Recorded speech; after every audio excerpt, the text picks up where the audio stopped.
Hello students, आपका स्वागत है। पिछली क्लास में हम समाकलन क्या होता है और उसको किस तरीके से ज्ञात करते हैं, ये इसके बारे में सीख चुके हैं और इसके कुछ क्वेश्चन भी सॉल्व कर चुके थे।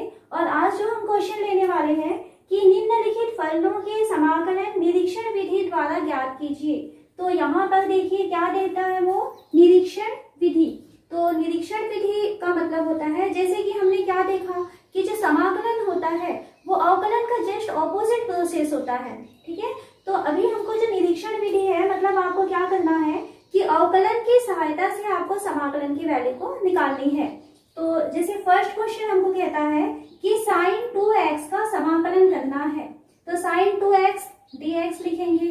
उसके बाद हम इसको, क्योंकि अवकलन के हिसाब से, अवकलन के मेथड से हम सॉल्व करने वाले हैं, तो आपको ये सोचना है कि sin x जो है, अगर हम इस 2x को सिर्फ x भी कहें तो sin x किसका अवकलन होता था, ये आपको याद करना है। तो हम क्या जानते हैं कि sin x जो है वो cos x का अवकलन माइनस sin x होता था। इस कारण से sin x का यदि हम समाकलन करेंगे तो क्या हो जाएगा, ये माइनस cos x हो जाएगा। इसकी वैल्यू हो जाएगी माइनस cos, यहाँ पर x की जगह हम लिख रहे हैं 2x। आप इसका प्रोसेस ध्यान रखिए, क्या करना है, आपको ये सोचना है कि sin x किसका अवकलन होता है, तो cos x का अवकलन माइनस sin x होता है, इसलिए sin x का समाकलन क्या हो जाएगा, माइनस cos x हो जाएगा। अब यहाँ पर जो हमने 2x लिया है, तो क्या करना होता है कि जब हम समाकलन करेंगे तब तो आप जस्ट इसको 2x को x मान करके कर देंगे। इसके बाद जो x के साथ जो मल्टीप्लीकेशन है, या जिसको हमने 2x जो x माने हुए थे उसको आपको नीचे ले जाकर के उसका अवकलन कर देना है। तो 2x का अवकलन कितना होता है, 2। तो ये इसका समाकलन की वैल्यू हो जाएगी। और समाकलन में हम जानते हैं कि आपको प्लस सी देना होता है। तो इस तरीके से निरीक्षण विधि से हम इसको कर सकते हैं। सेकेंड क्वेश्चन जैसे कह रहा है कि cos 3x का समाकलन करना है निरीक्षण विधि से, तो cos x किसका अवकलन होता है, तो sin x का अवकलन cos x, तो cos x का समाकलन क्या हो जाएगा, sin x हो जाएगा। तो ये हो जाएगा sin 3x, क्योंकि यहाँ पर 3x था। उसके बाद जो 3x था इसका अवकलन आपको नीचे ले जाकर करना है, तो 3x का अवकलन 3 होगा, 2/3 प्लस c। ये सेकेंड क्वेश्चन हो गया। थर्ड क्वेश्चन हम देखते हैं, हमको कहता है e की पावर 2x का समाकलन करना है। तो इस तरीके से हम रखेंगे, तो e की पावर x का अवकलन e की पावर x होता था, इस कारण से e की पावर x का समाकलन क्या होगा, e की पावर x ही हो जाएगा। तो e की पावर x की जगह हमें दिखाई दे रहा है 2x, और फिर ये जो 2x है उसका अवकलन करेंगे हम बटे में लगा के, तो 2x का अवकलन हो जाएगा 2, और समाकलन कर रहे हैं तो आपको प्लस c रखना होगा। चौथा क्वेश्चन हम देखते हैं। चौथा क्वेश्चन हमको कहता है ax प्लस b का होल स्क्वायर, इसका आपको समाकलन करना है। तो सबसे पहले इसका थोड़ा ब्रैकेट ओपन कर लीजिए, तो इसको हम लिख सकते हैं, ये a प्लस b का होल स्क्वायर है ना। तो यहाँ देखिए समाकलन के और भी मेथड हम पढ़ने वाले हैं, प्रतिस्थापन विधि से आगे इस क्वेश्चन को सॉल्व करेंगे, लेकिन यहाँ पर क्या कह रहा है, वो निरीक्षण विधि से आपको सॉल्व करना है। तो निरीक्षण विधि से सॉल्व करना है, इस कारण से हम आगे जो इसके लिए और मेथड आने वाले हैं उसको हम यहाँ पर यूज नहीं करते हैं। जो सिंपल तरीका है समाकलन का वही हम यूज करेंगे। तो a प्लस b का होल स्क्वायर यानी हो जाएगा a square x square plus 2abx plus d square, इसका ब्रैकेट ओपन कर दिए हैं, और ये हो जाएगा dx। हमने कल क्या देखा कि यदि 2 या 2 से ज्यादा फलन है जिनके बीच प्लस या माइनस का साइन है और हम उसका समाकलन करना चाहते हैं, तो आपको अलग अलग पदों का समाकलन करना होता है। तो ये हो जाएगा a square x square dx plus 2abx dx plus d square dx, ये हो गया इक्वल टू a स्क्वायर तो कांस्टेंट है, तो a स्क्वायर बाहर निकल जाएगा। यहाँ पर समाकलन होगा सिर्फ एक्स स्क्वायर का, तो एक्स स्क्वायर हमने क्या फॉर्मूला पढ़ा है कि x की पावर n dx यानी x की पावर n का समाकलन होता है x की पावर n प्लस 1/n+1। तो यहाँ x स्क्वायर है तो इसका समाकलन हो जाएगा x की पावर 3/3, ये हो गया। प्लस सेकेंड में 2ab कांस्टेंट है तो कांस्टेंट बाहर निकल जाएगा, समाकलन होगा x का, तो x का समाकलन क्या होता है, x square upon 2 plus b square constant है तो b स्क्वायर बाहर निकल गया, अंदर में बचा है सिर्फ 1 और 1 का इंटीग्रेशन होता है x, तो ये हो गया b स्क्वायर x, और क्योंकि समाकलन कर रहे हैं तब आपको एक कांस्टेंट यहाँ पर प्लस करना होता है। तो इस तरीके से आपको ax प्लस b का होल स्क्वायर, यदि वो निरीक्षण विधि से ज्ञात करने कहेगा तब आप इसका पूरा ब्रैकेट ओपन करेंगे और वहां पर समाकलन के जो बेसिक जो चीजें हैं, वो बेसिक जो फॉर्मूले हैं वही आप उसको यूज कर सकते हैं। फिफ्थ क्वेश्चन देखिए क्या कहता है, साइन 2x माइनस 4e की पावर 3x, इसका इंटीग्रेशन करना है। तो सबसे पहले क्या करें, यहाँ पे दो पद हैं, दोनों के बीच में माइनस का निशान है और समाकलन करना है। तो पहला वाले को करेंगे साइन 2x dx और माइनस 4e की पावर 3x dx। अब इंटीग्रेशन क्या होगा, साइन 2x का अभी हमने देखा था, साइन 2x का कितना होता है, माइनस कॉस 2x अपॉन 2, तो ये हो जाएगा minus cos 2x upon 2 minus 4 constant है e की पावर 3x, तो e की पावर 3x देखिए हमने e की पावर 2x का किया, क्या था, e की पावर 2x अपॉन 2 था, तो e की पावर 3x का क्या हो जाएगा, e की पावर 3x अपॉन 3, ठीक है, ये हो गया। और क्योंकि हमने यहाँ पे इंटीग्रेशन किया हुआ है देन हमको यहाँ पर प्लस c करना होगा। तो निरीक्षण विधि, आप लोग को कंफ्यूज नहीं होना है, निरीक्षण विधि जहाँ पे कहता है तब क्या करना है कि हम अवकलन का जस्ट ऑपोजिट प्रोसेस करके यहाँ पे सिंपल तरीके से समाकलन निकालते हैं। अब आगे जो हम आज पढ़ने वाले हैं समाकलन की जो विधियां हैं, जिसमें कि पहला इंपॉर्टेंट जो विधि है वो है प्रतिस्थापन विधि। प्रतिस्थापन विधि से हम समाकलन किस तरीके से ज्ञात कर सकते हैं उसके बारे में पढ़ेंगे। प्रतिस्थापन विधि में पहला टाइप होता है कि हमको फलन दिया हुआ है ax प्लस बी dx के फॉर्म में, तब हम क्या करते हैं, यहाँ पर जो ax प्लस बी है उसे हम कोई अलग चर राशि मान लेते हैं। हम ये मान लेते हैं कि माना ax प्लस बी की वैल्यू कोई दूसरी चर राशि मान लेते हैं, सपोज वो t के इक्वल है। तो अगर हम इसको t मान लिए, देन अगर ये t है तो हमें समाकलन भी क्या करना होगा, t के ही सापेक्ष करना होगा। तो ये जो dx लिखा है वहां पर हमें चाहिए होगा dt, जो चर राशि होती है जिसका हमें समाकलन करना होता है उसको उसी चर राशि के सापेक्ष हम समाकलन कर सकते हैं। तो अगर हम ax प्लस b को t मान लेंगे तो हमको यहाँ पर जो dx है इसे भी चेंज करना होगा dt के फॉर्म में, तभी हम वहां पर इंटीग्रेशन कर पाएंगे। तो यहाँ पर देखिए ax प्लस b की वैल्यू t आया है। अब यहाँ पे क्या हो जाएगा, इसका अगर हम x के सापेक्ष अवकलन करें देन a dx b तो 0 हो जाएगा, कांस्टेंट है, इसकी वैल्यू हो जाएगी dt। हमें किसकी वैल्यू चाहिए, dx को चेंज करना है dt के फॉर्म में, तो dx की वैल्यू हो जाएगी dt अपॉन a। ओके, तो अगर हम इसमें समाकलन में चेंज करना चाहते हैं, प्रतिस्थापन करना चाहते हैं, तो ये जो दिया हुआ है ax प्लस b dx, इसे हम चेंज कर सकते हैं। इसके बदले हम लिखेंगे t और dx के बदले हम लिखेंगे dt अपॉन a। ओके, और इस तरीके से हम यहाँ पर ये जो a है वो कांस्टेंट हो जाता है, या इसको और लिख सकते हैं equal to 1 upon a t dt, और यहाँ पर हम आसानी से समाकलन इसका कर पाएंगे। तो अभी हमने जो समाकलन की जो बेसिक चीजें जो फॉर्मूले पढ़े हुए थे, तो अगर वो इस फॉर्म में आए देन आप क्या करेंगे, जैसे हमने पहला फॉर्मूला क्या पढ़ा था कि x की पावर n dx की वैल्यू होती है x की power n plus 1 upon n plus 1।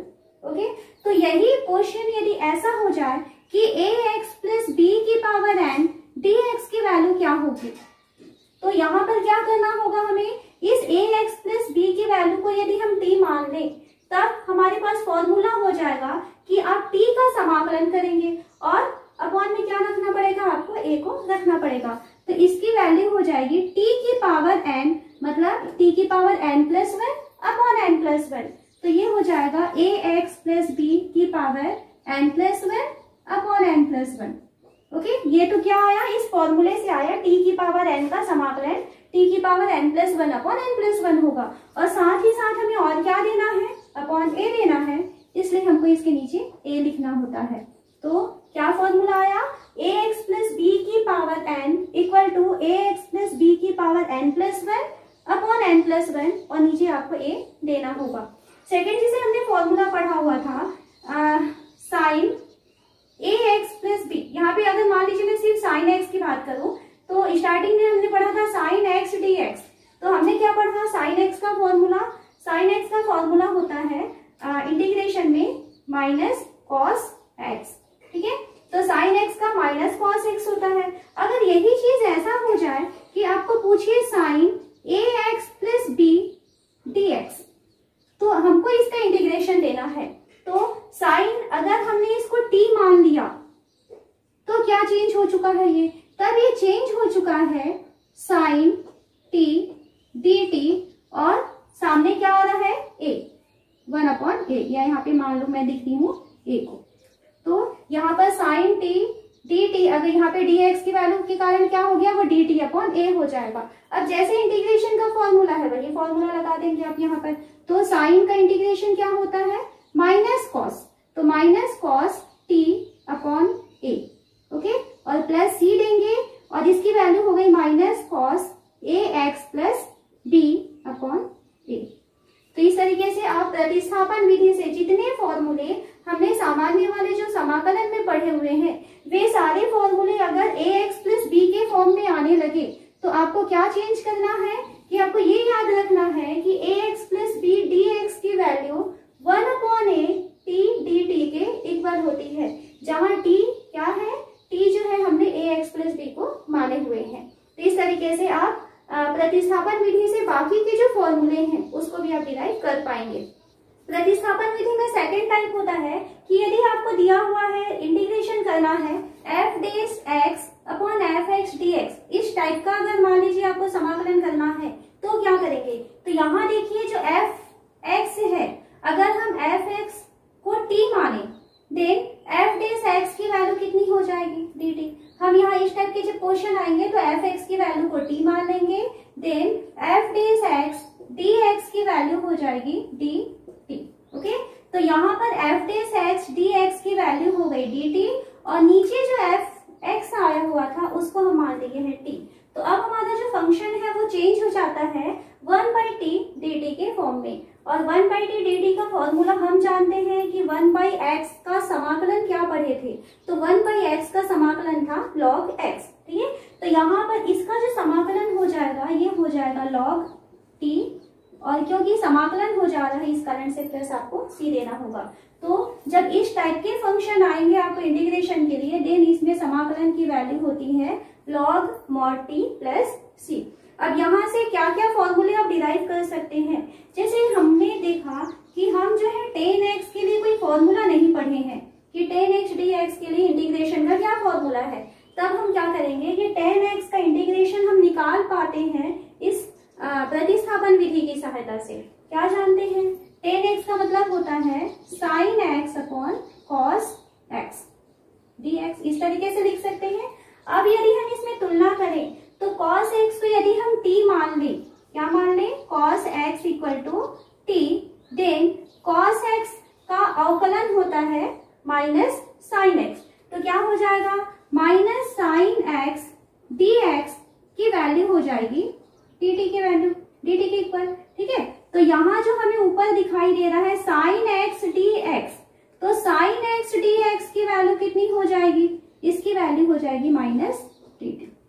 अब इस वैल्यू को रख दीजिए, यहाँ पर इसकी वैल्यू हो रही है 1/t, cos x के बदले हम t लिख दिए और sin x dx के बदले हम लिख रहे हैं माइनस dt, तो माइनस का साइन हम बाहर निकाल दिए और इसकी वैल्यू कितनी हो जाएगी, 1/t का इंटीग्रेशन करना है तो माइनस तो बाहर निकल गया है, ये हो गया log t plus c equal to minus log t मतलब किसको t माने हुए थे हम, cos x को, तो ये हो जाएगा cos x प्लस c। तो यहाँ पर देखिए जो आपका tan x है, तो tan x के इंटीग्रेशन का एक फॉर्मूला होता है minus log cos x plus c। तो अभी आगे जब हम क्वेश्चन सॉल्व करेंगे तो आपको ये फॉर्मूले का यूज करना पड़ सकता है, और इसी को और थोड़ा सा आगे हम सॉल्व करें, देन हमने क्या पढ़ा था कि अगर log में m की पावर n हो तो इसकी वैल्यू होती है n log m, ओके, ये फॉर्मूला होता है log का। तो यहाँ देखिए माइनस सामने आया हुआ है, तो तो हम चाहे तो क्या कर सकते हैं, इसको हम पावर में ले जा सकते हैं इस फॉर्मूले से। तो ये हो जाएगा log cos x इनवर्स हो जाएगा प्लस c। और cos x का इनवर्स, ये cos इनवर्स x नहीं है, आपको ध्यान रखना है, cos x की पावर -1 आया है, यानी क्या है, ये 1/cos x है। और 1/cos x की वैल्यू कितनी होती है, sec x। तो इसकी वैल्यू हम लिख सकते हैं sec x प्लस c। तो tan x के दो फॉर्मूले होते हैं इंटीग्रेशन में। Integration of tan x equal to हम लिख सकते हैं -log cos x plus c लिख सकते हैं, या log sec x plus c लिख सकते हैं। तो प्रतिस्थापन विधि की सहायता से हम इसकी वैल्यू को निकाल पाए।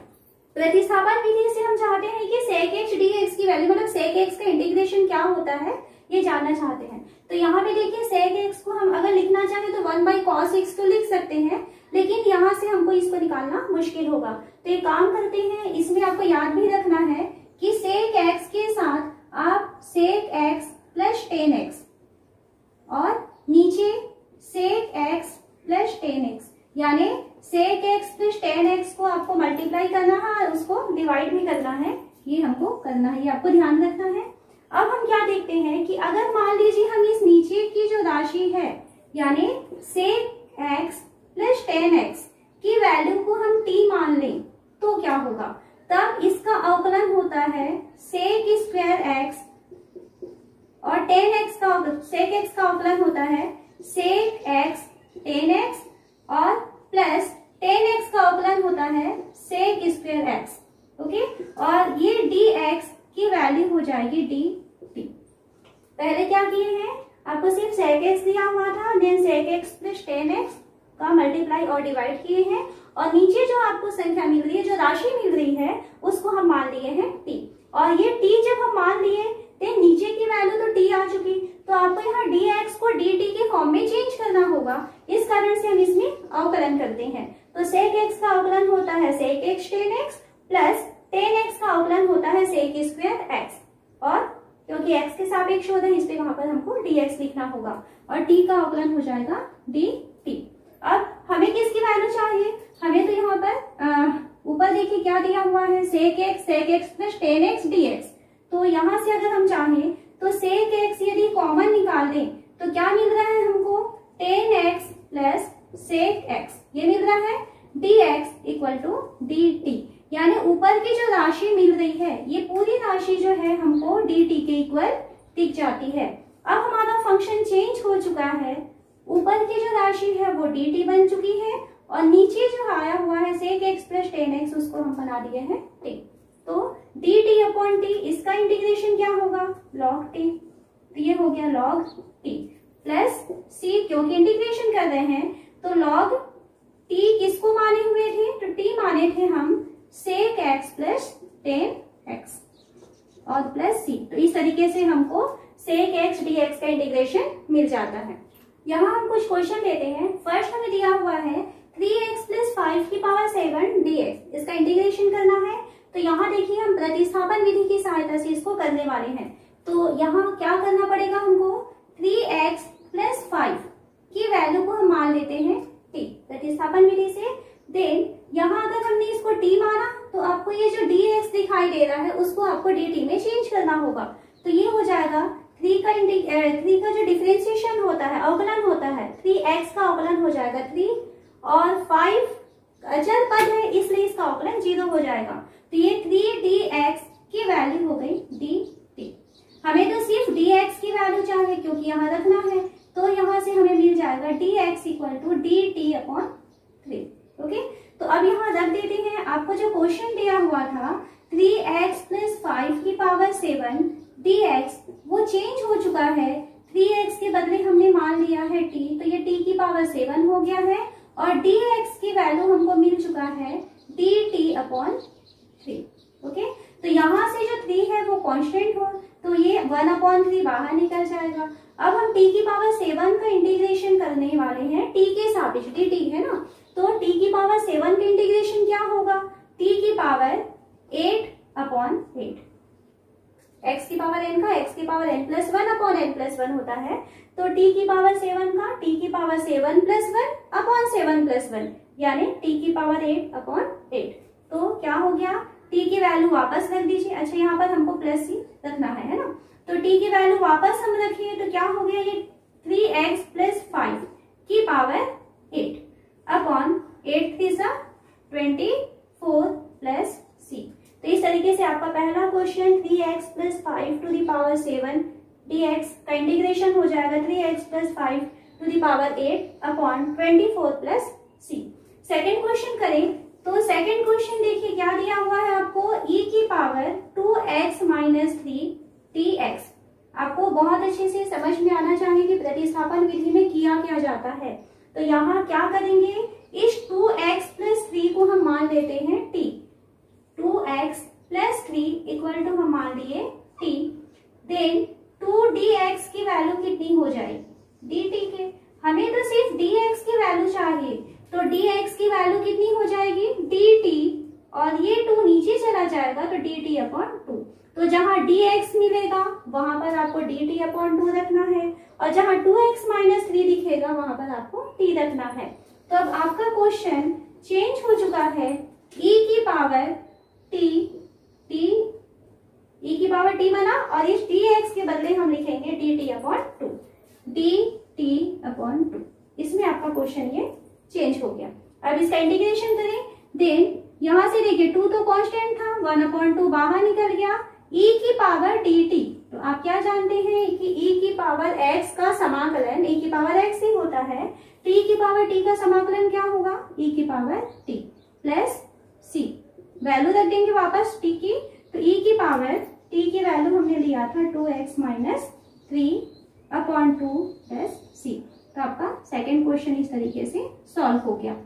थर्ड क्वेश्चन में आए तो थर्ड क्वेश्चन हमको कहता है integration of ax plus B, under root में है dx, ये दिया है। यहाँ पर हम एक काम करते हैं, ax प्लस बी को हम मान लेते हैं t। किसको मान रहे हैं, ax प्लस बी की वैल्यू हम मान लिए t, देन क्या हो जाएगा, ये a dx की वैल्यू हो जाएगी dt, देन dx की वैल्यू हो जाएगी dt बाई a।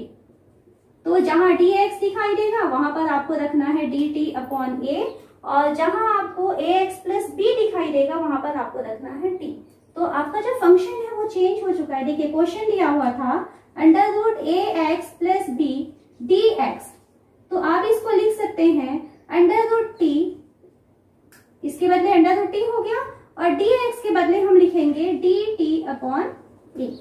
ओके, ये a कांस्टेंट है तो 1 अपॉन a बाहर निकल गया, यहाँ पर आपको t अंडर रूट में दिया है, देन आपको t की पावर 1 अपॉन 2 dt, इसकी वैल्यू फाइंड करनी है।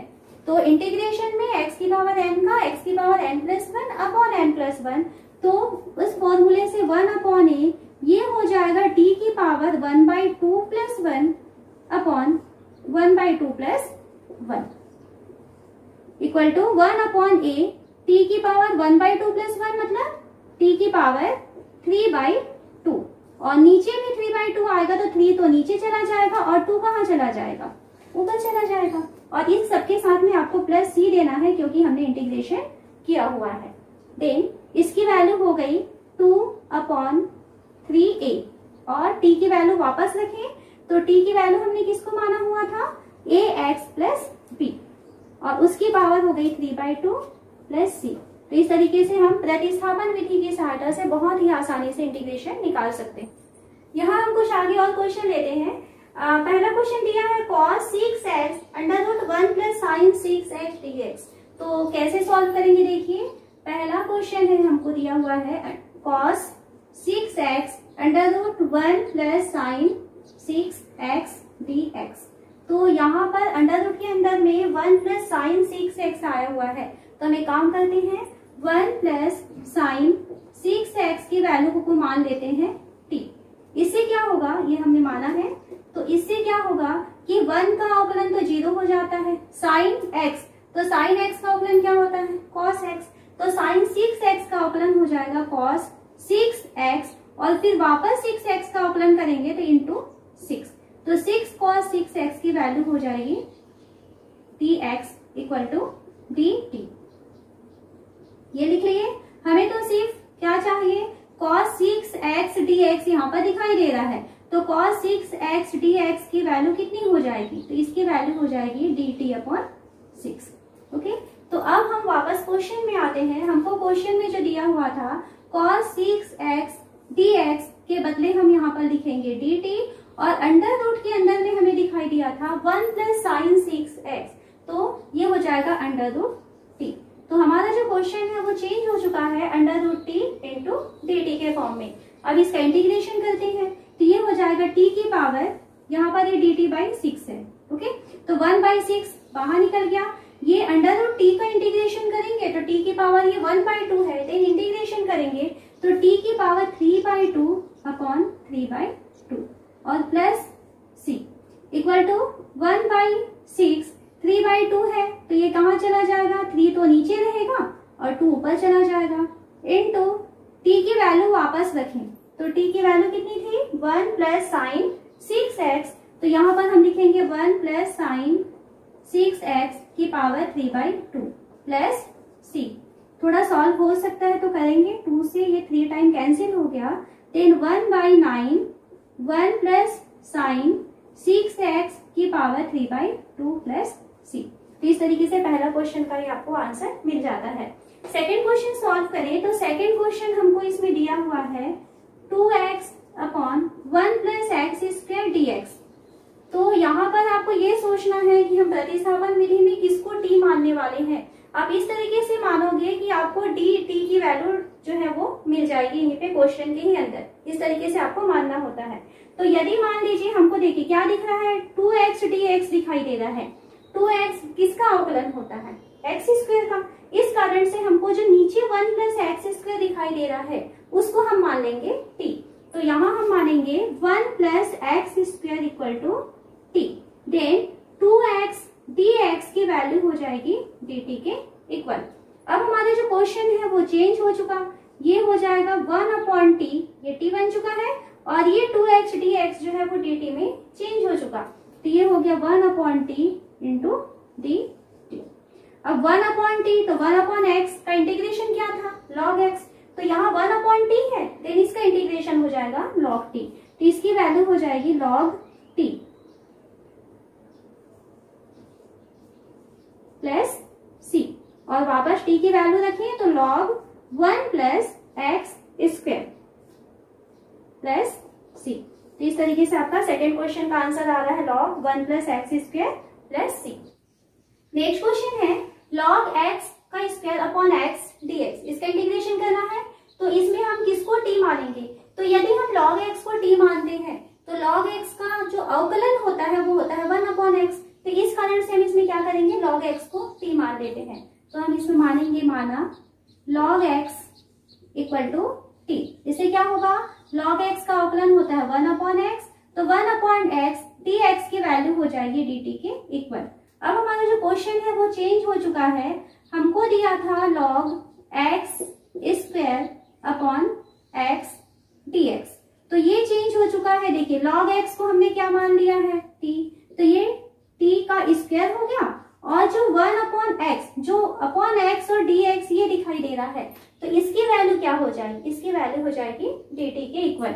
देन हमारा क्वेश्चन चेंज हो चुका है t² dt के फॉर्म में, और t² का इंटीग्रेशन, तो इसकी वैल्यू हो जाएगी t की पावर 2 + 1/2 + 1 d प्लस c, या t की वैल्यू वापस रख दें तो t की वैल्यू क्या था, log x था, तो ये log x³ / 3 प्लस c। इस तरीके से आपका थर्ड क्वेश्चन सॉल्व होता है। फोर्थ क्वेश्चन में चले तो फोर्थ क्वेश्चन हमें दिया है sin tan 1x / 1 + x² dx। और देखिए यहाँ पर आपको सोचना होगा कि हम किसको t माने जिसका अवकलन करने पर हमको यहीं पर वो चीजें दिखाई दे रही हो। तो यदि हम इस tan 1x को t मान लेते हैं, देन tan 1x का जो अवकलन होता है वो होता है 1/1 + x², तो 1/1 + x² आपको दिखाई दे रहा है, तो इस कारण से हम यहाँ पर क्या करेंगे, tan 1x को t मानते हैं। तो हम मान लेंगे, माना tan 1x = t, then tan 1x का अवकलन होता है 1/1 + x² dx की वैल्यू हो जाएगी dt के इक्वल। क्वेश्चन हमारा चेंज हो चुका।